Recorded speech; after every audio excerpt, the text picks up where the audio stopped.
What is up, guys? Saragoth here, and today I have a game of Kill Confirmed on Arcaden for you guys where I'm using the MP7 Suppressed with Sleight of Hand, Quick Draw, and Stalker Pro. Of course, I'm using the Predator Missile Attack Helicopter and Reaper Drone, I do believe. Oh no, I'm using the Pavlo, excuse me. But right here off the bat, I go with the ACR, then I decide, hey, I feel like rushing around a little bit, maybe get a rushing gameplay, and in fact I did. And before I really get into anything, I just want you guys to appreciate what's about to happen here. Of course, I get 5 quick kills, and then, you'll see what happens. I don't want to ruin it for you.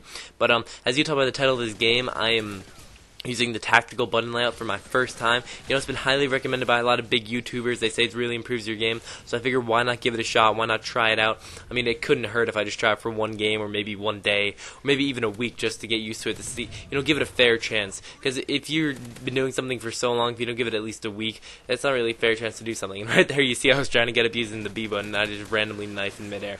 I think it actually happens a few times this gameplay.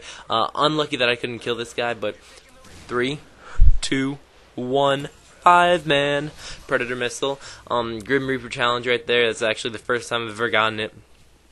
Out of nine prestiges, figures first time I get is when I'm using tactical, although I don't really think it makes a difference. I'm kind of be breaking down like what type of player should be using tactical button layout, what type of person would benefit from it, if I like it, if I'm going to continue using it, and things of that nature. But let's just say that wasn't the only multi-kill that you're going to see this game. Little foreshadowing there to the future. I mean, that just brings me to the point of how strong of a gun the MP7 is. MP7, it has a lot of damage and a high fire rate, so in my opinion you don't really need rapid fire on it, although a lot of people do enjoy putting it on there.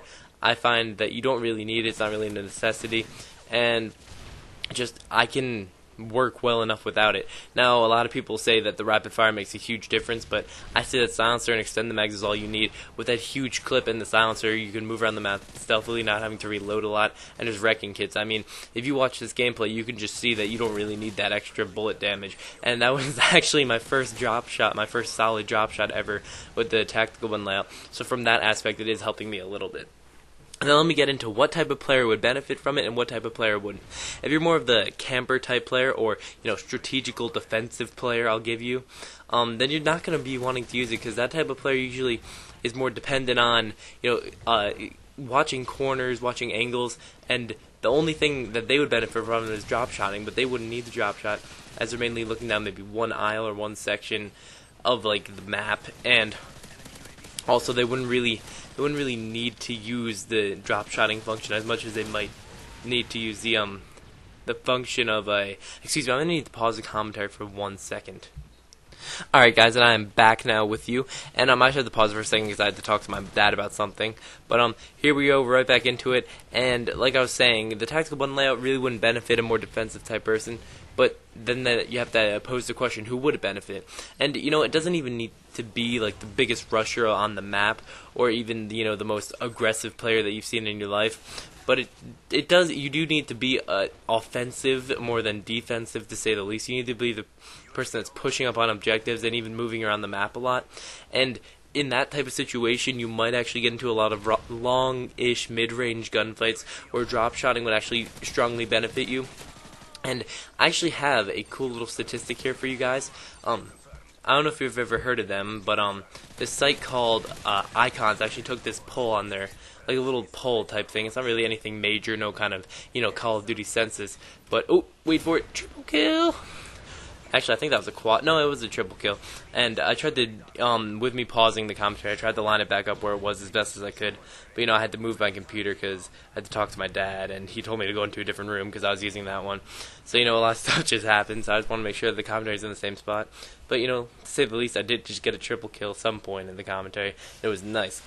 So, back to my thought, it would be, in the mid-range gunfights, oh yeah, the poll that they were doing, the poll was actually, they asked on their website, how many % of you guys drop shot, and how many % of you guys, do not drop shot, and then it has a separate poll saying, how many of you guys shoot for the bottom area, and how many guys shoot for the chest area, and it was actually about a 50-50 vote. Half of the people said that they actually shoot for the legs, mainly for the reason they recognize the fact that it doesn't kill faster, but they're just afraid of drop shotters and looking like a fool, so they figure if they shoot at the legs and lose a gun, there's me again. I was trying to prone out and I just knife in midair. I mean, it is hard to get used to at first, excuse me, especially after playing like what is it, 5 years of solid Call of Duty using default. But hey, we all gotta make changes sometimes, and I think this was a major one to make. So now that I've kind of established that for me it might be an advantage, as I do like to play aggressive, and I hope that my little thought on it, my little 2 cents, I guess you could say, helped you guys out in deciding whether you would want to use the tactical button layout or not. And pretty much that's all I have to say on it.